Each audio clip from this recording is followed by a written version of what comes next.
The Great Jedi Purge, which included Order 66 and Operation Nightfall, was one of the greatest power shakeups in galactic history, which almost completely destroyed the Jedi Order. This is common knowledge, but what isn't common knowledge is that this purge, the one perpetrated by Darth Sidious and Darth Vader, was not the first of its kind. The first Jedi Purge happened nearly 4,000 years earlier and came equally close to destroying the Jedi Order. In this video, we'll be telling the story of how it happened.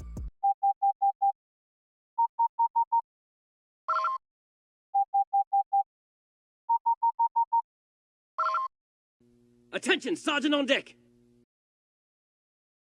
The Purge began in 3956 BBY, a turbulent time for the galaxy at large and the Jedi Order in particular.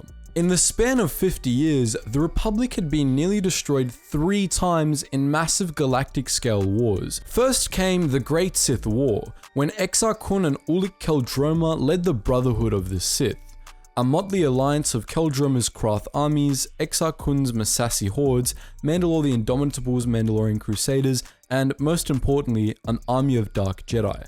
The Jedi Order had not seen a schism in 3,000 years, since those that became the first Dark Lords of the Sith were banished from known space. Exar Kun ended that track record, exploiting Sith spirits and his natural charisma to gather mass numbers of Dark Jedi to his side. And though the Brotherhood of the Sith was utterly defeated comparatively quickly by Republic forces, the war nonetheless took its toll on the Republic and the Jedi Order in particular. Most of Kun's Dark Jedi were young apprentices, many of whom acted as sleeper agents within the Order and then revealed themselves and murdered their masters when Kun gave the command. This, combined with Kun's looting and destruction of Ossus, the Jedi homeworld, dealt a severe blow to the Jedi, who by the end of the Great Sith War were lacking both the headquarters and many of their most important masters. Only a few decades later, the Mandalorian Wars began, and though the Jedi Council tried to keep the Order out of the fight, Revan and Malak led hundreds of Jedi into battle against the Neo-Crusaders. Many more Jedi were killed in the conflict, and a much worse fate befell most of the rest. A number of Jedi had fallen to the dark side during the wars, and when, in 3959 BBY, Revan and Malak returned to the known galaxy as new Dark Lords of the Sith, all but one of the Jedi that served in the Mandalorian Wars joined them once more. That exception was Meetra Surik, one of Revan's best generals, who had been responsible for the activation of a superweapon that won the last battle of the war at the cost of many lives. The act was so grave that she instinctively cut herself off completely from the Force, and after being exiled from the Jedi Order by the Council, she left known space. As Meetra Surik wandered into parts unknown, Darth Revan and Darth Malak built up a new Sith Empire and a new conflict began. This was the Jedi Civil War, sometimes known as the Second Sith War, and though it once more nearly destroyed the Republic, ramifications for the Jedi Order were once more even worse. The Dark Jedi that joined Revan and Malak, upon their return, began killing their former comrades, and over the course of the 3-year war, many more Jedi fell to the dark side and joined the Sith. The Republic ultimately won the Jedi Civil War thanks to Revan's return to the light, but at a high cost for the Order. The loss of Ossus during the Great Sith War was now compounded with the destruction of crucial Jedi enclaves on Dantooine and other worlds, and between defections and casualties, the Jedi Order had lost thousands of members. With little proper centralization left and only a few hundred members remaining, the vulnerability of the Jedi Order was exploited by the Sith. The galaxy believed that the Sith had been mostly destroyed at the end of the Jedi Civil War, as after the Battle of Rakata Prime, most of the worlds that had joined the Sith Empire quickly returned to the Republic, and the Sith that remained were quickly wiped out by their own civil war. Although the Republic and the Jedi alike were ignorant to this, there were Sith who survived, and they regrouped at the hidden Treyas Academy on Malachor V, the site of the final atrocity of the Mandalorian Wars. 3 in particular rose to prominence, and they formed the Sith Triumvirate, united by a desire to exterminate the Jedi. The Triumvirate was led by Darth Traya, the Lord of Betrayal, whose unorthodox philosophies had been blamed for Revan's fall to the dark side. A powerful old woman who, like Mace Windu thousands of years later, had the ability to see shatter points. people or events that would have significant effects on everything around them. Her apprentices were Darth Nihilus, the Lord of Hunger, a being whose constant urge to consume the life forces of others was coupled with tremendous power in the Force, and Darth Sion, the Lord of Pain, an unkillable man whose shattered body was held together purely through the power of anger generated by his constant pain. Pretty brutal. The Sith Triumvirate began manipulating events across known space, starting crises and civil wars that they knew would compound to utterly destroy the Republic. Traya manipulated beings across the galaxy while looking for wounds in the Force as part of her own personal vendetta. Nihilus gathered the tattered remnants of the armies of the Sith Empire to him, together with a fleet of ghost ships ripped from the heart of Malachor, manned by zombie-like slaves to his will. Sion trained an order of Sith assassins capable of masking their presence, who became stronger in the vicinity of other Force sensitives. From Malachor, the Triumvirate waged a shadow war in the Jedi Order. Traya manipulated Jedi, including Council member Artris, into falling to the dark side, consciously or unconsciously. Sion and his assassins slaughtered dozens of Jedi, hunting them through the Force and killing them before they had a chance to react. And whenever the Jedi gathered in groups, Nihilus would be there, consuming their life forces and those of any in the vicinity to satisfy his ever-growing hunger.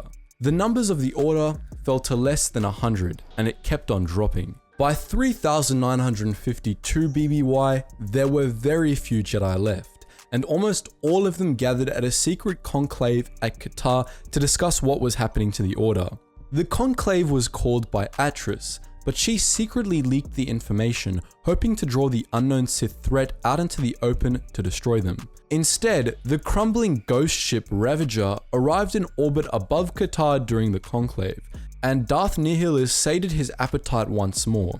In a single moment, every living thing on Qatar died, sacrifices to the Lord of Hunger, including all of the Jedi present. The only survivor was a Miraluka called Visas Ma, who Nihilus claimed as an apprentice.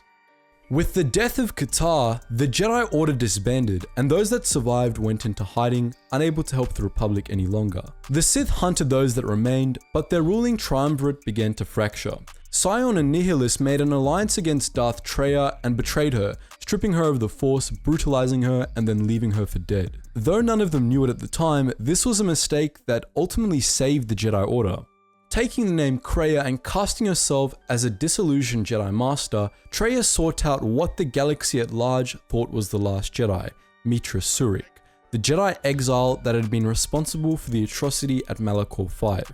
She was successful, and after escaping Darth Sion and his assassins at Paragus 2, Surik and Kreia, together with scoundrel Aton Rand and T3M6, returned to the Republic. In a hidden academy on the surface of Telos 4, which had been subjected to a vicious orbital bombardment during the Jedi Civil War, they encountered unembittered Atris. They learnt that other Jedi Masters had survived as well.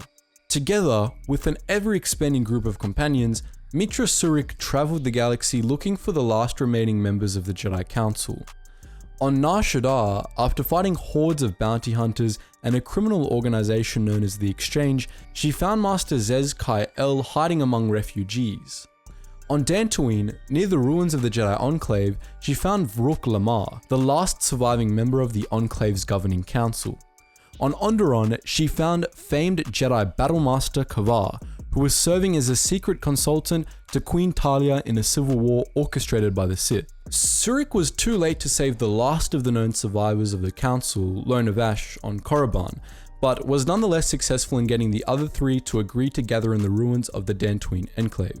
There, the survivors of the Council decided to strip Surik of the Force once more and uphold her sentence of exile, as they saw her continued existence after giving up the Force at Malachor to be heresy. This angered Kreia greatly, who revealed her true identity to the gathered Jedi Masters and stripped the Force from them, making them choose between living as the exile had and death. All three of them chose death, and Darth Traya reclaimed her role as Dark Lord of the Sith. Surik, together with Visas Ma and Mandalore the Preserver, killed Darth Nihilus aboard the Ravager in a battle above Telos, and then went on to defeat Darth Sion and Darth Traya at Malachor 5. Which was subsequently destroyed, cleansing the wound in the Force that had been made there. The Sith Order that Revan had built was finally and completely destroyed. With the Jedi Master's death and Atris's fall to the dark side now clear, it seemed to the galaxy at large that the same was true of the Jedi Order. Surik had reclaimed her connection to the Force and taken up a lightsaber once more, and she had gathered many to her side over the course of her journey. Kreia, T3M6, and Aton Rand had accompanied her to Talos, where she was also joined by Bao Dur, the Zabrak inventor of the superweapon that destroyed Malachor, and Brianna, an Ichani handmaiden. Mikal, an historian working for the Republic, joined her on Dantooine, and Mandalore the Preserver joined her on Zun, Onderon's demon moon. She rebuilt the assassin droid HK-47 and was joined by Visas Ma after defeating her in combat. The bounty hunter Mira and the droid G0T0 also joined the crew on Nar Shaddaa. Whether by coincidence or will of the Force, many of these beings were Force sensitive. Despite her exile, Surik trained Aton Rand, Brianna, Mikal, Bao Dur, and Mira in the ways of the Jedi and brought Visas Ma back to the light. Though Surik would venture into the unknown regions in pursuit of Revan after the destruction of the Sith Triumvirate, the six that she trained would go on to rebuild the Jedi Order. They were the Lost Jedi, and it was only because of them that the first Jedi Purge was unsuccessful. So that's the story of the first Jedi Purge and how it came to an end, as documented by the truly amazing game Knights of the Old Republic 2, The Sith Lords. But what do you think? Would you like to see more content covering this era in the future? Feel free to post your thoughts in the comment section below. And as per usual guys, just before you go, make sure you check out all those juicy links in the description below to join the wider Geetsly's community on our Geetsly's gaming network, which has our Gmod and Roblox servers up, and of course all of the Discords where you can interact with other Star Wars fans such as yourself. Anyways guys, as always, thank you so much for watching, and I hope to see you in the next video.